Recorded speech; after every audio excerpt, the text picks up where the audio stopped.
What you do frequently becomes your frequency. If you want to know your life, look at your habits. That's what you do frequently, right? And they add up to a rhythm. That rhythm becomes a pattern. That pattern becomes your character. That character becomes your life. You're not going to be able to break out of it until you change something about who you are. So there's so many people that's operating from a paradigm of fear. Right. They got too much fear. Courage is where it starts. Courage is where the shift starts. Right. Because the fear gonna be there. Right. But daily courage is how you activate yourself even when the fear comes, right? The fear of success and the fear of failure, it paralyzes people. It minimizes your vision. It stops your movement. It makes you think small as hell. Right. It's your fear that's stopping you. Like, what's stopping you from writing a book right now? Insecurity? You don't think you're good enough? You don't think that's for you, right? So when you talk about frequencies, the shift comes in saying that, you have to be what you want to achieve already. What you do. According to the Akashic Records, what superpowers do humans possess and how can we access them? Please give us a total breakdown. According to the Akashic Records, human beings are not simply physical organisms. They are multidimensional soul beings encoded with a vast range of spiritual abilities that most would consider superpowers. These are not fantasies. They are dormant faculties of divine consciousness, waiting to be remembered, activated, and refined through awareness, embodiment, and soul evolution. Here's your full breakdown. The true nature of human superpowers. Human beings were originally designed as avatars of source consciousness, capable of interfacing with multiple dimensions at once. The so-called superpowers are actually natural soul gifts aligned with different layers of the human energy field, including the chakras, light body, pineal gland, heart torus, DNA, especially dormant etheric strands. These powers were suppressed through karmic interference, genetic manipulation, trauma cycles, and collective amnesia, but they were never erased. They simply sleep until the soul is ready. Core human superpowers and their functions. 1. Clairsenses, psychic abilities. Clairvoyance, seeing beyond the veil, visions, auras, symbols. Clairsentience, feeling others' emotions, energies, and timelines. Clairaudience, hearing guidance from other planes, guides, ancestors, source. Claircognizance, sudden inner knowing without explanation. These activate through stillness, meditation, pineal gland decalcification, and trust in subtle perception. Energetic influence and healing, hands-on or distance energy healing.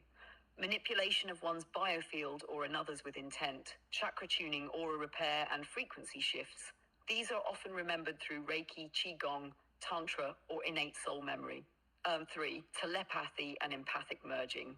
Direct mind-to-mind or heart-to-heart communication. Emotional merging across distance or time. Receiving dream downloads or thought projections. Accessed by clearing ego filters, developing mental silence, and practicing loving resonance. 4. Elemental and environmental mastery. Weather influence, plant communication, animal telepathy. Relationship with the elements, water, fire, air, ether.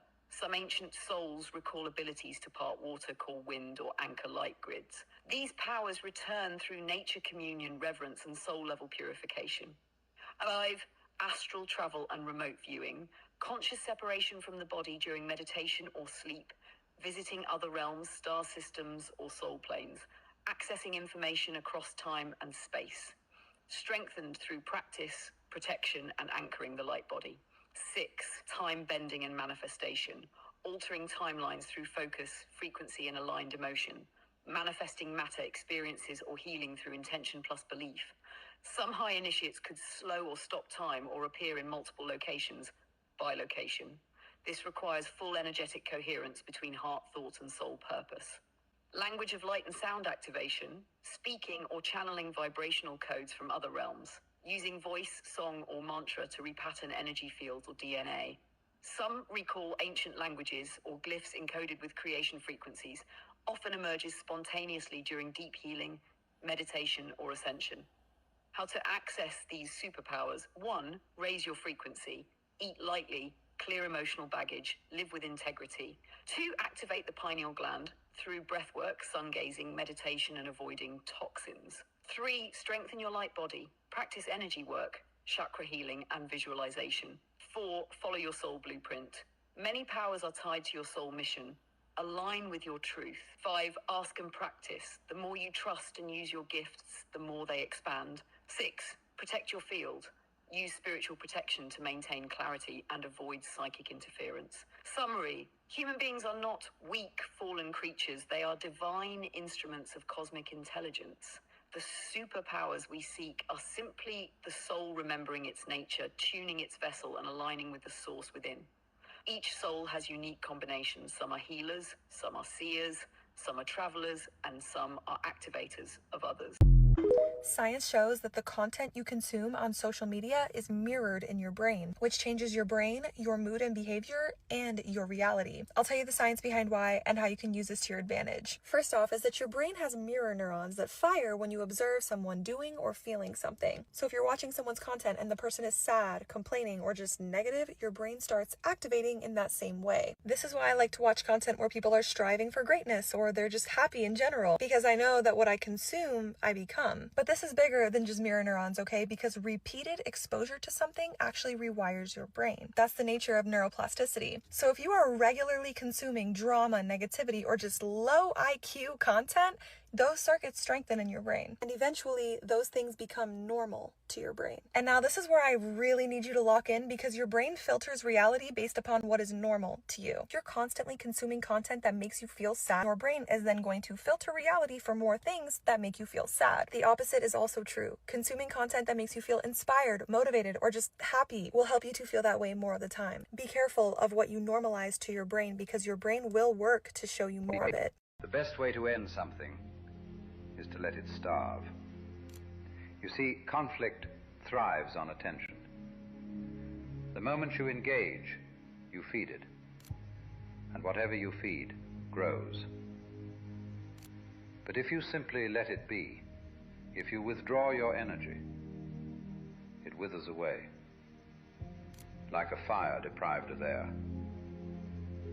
The world is built on patterns, loops of cause and effect. Most people stay trapped within them, reacting endlessly, playing the same game over and over. But here's the secret.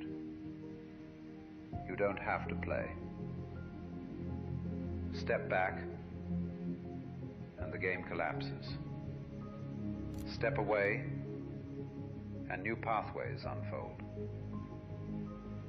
Where attention goes, energy flows. So if you wish to move forward, let go.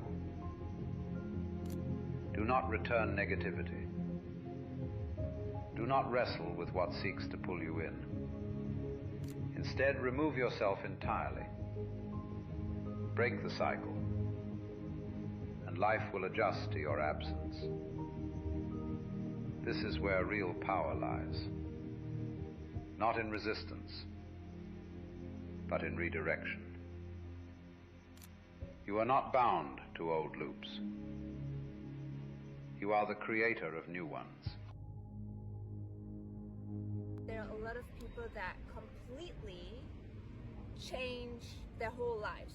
They move, they quit jobs, they break up with their partners. Like, there's so much change going on because we are being guided to let go of old identities, old patterns, everything. So the universe can provide the opportunities, the miracles, the manifestations that are in alignment with our highest good and our soul's purpose. This is the boot camp. This is the, did you really do the work?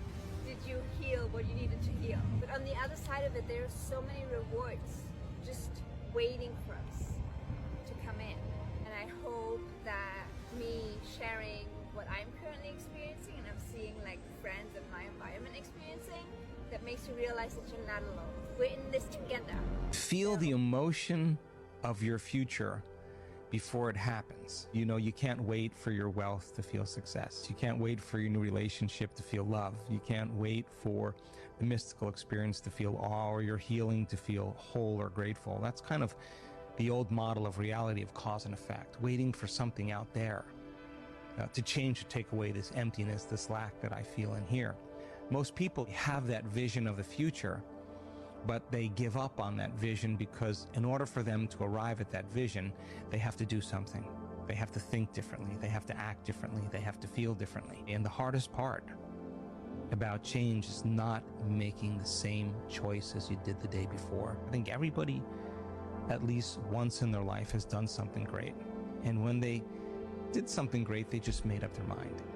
And they made a decision in that moment to do something or to change with such firm intention that the amplitude of energy in making that choice caused their body to respond to their mind. That the choice that they were making to change became a moment in time that they would never forget. And the stronger the emotion they felt in order to change, the more they remembered the choice. And we could say then that they're giving their body a taste of the future emotionally, and they're literally aligning to that destiny. And your biology will literally begin to change to look like you're living in a different life. If the laws are unknown to you, or if you misunderstand them, or if you're not good at applying them, then you're not getting good results. And if you're not getting good results, then you don't know, because words don't teach. Others who have had good results with their application of the laws of the universe can demonstrate it all day, every day, and do. And as you watch from your vantage point of not knowing, of wanting to know, but not knowing, of wanting to trust, but not trusting, of wanting to believe, but not believing, because words haven't taught you anything. When you watch others in their expression of success, it just teaches you that they have good success. It doesn't necessarily teach you that you can too.